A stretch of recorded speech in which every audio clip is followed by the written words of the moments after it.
Companies Act, Section 357, Commencement of Winding Up by Tribunal. Section 357 of the Companies Act, 2013 addresses a fundamental aspect of the corporate winding up process initiated by the National Company Law Tribunal, NCLT, that is, the precise point in time at which the winding up of a company is deemed to commence. This provision is crucial for determining the legal and procedural consequences that follow the initiation of winding up proceedings. It helps establish the timeline for assessing transactions, liabilities, and the status of the company's assets, creditors, and members. Deemed date of commencement of winding up. Section 357 clearly states that this means that even though the tribunal's actual order to wind up the company may be passed at a later date, the effective date from which the winding up process is legally recognized as having commenced is the date on which the winding up petition is filed before the tribunal. Legal and practical implications of the deemed date of commencement.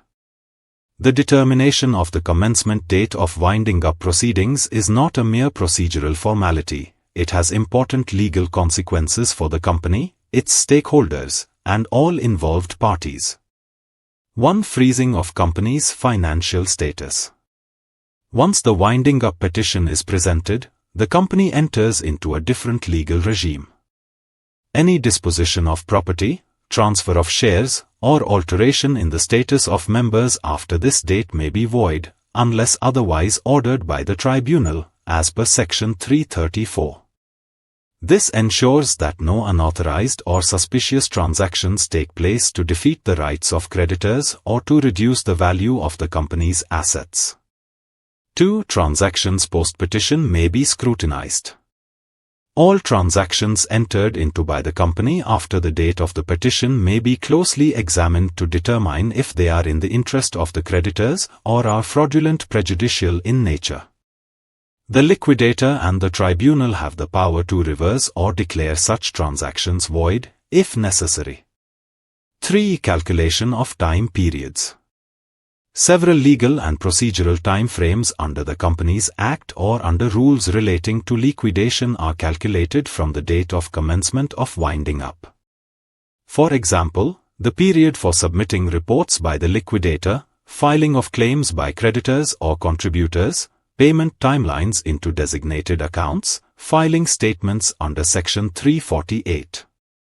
4. Priority of claims and ranking of debts.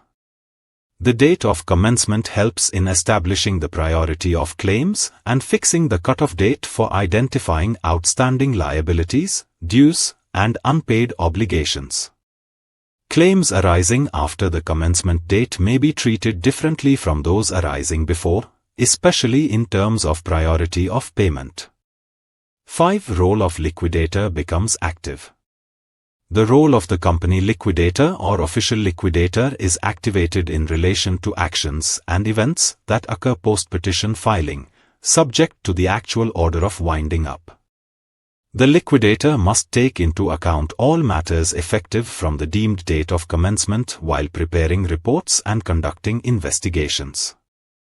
6. Stay on other proceedings. The date of commencement also triggers the applicability of other provisions that may stay, suspend, or restrict legal proceedings against the company. It ensures a centralized approach to resolving the company's financial and legal affairs under the supervision of the tribunal. For more details, contact us.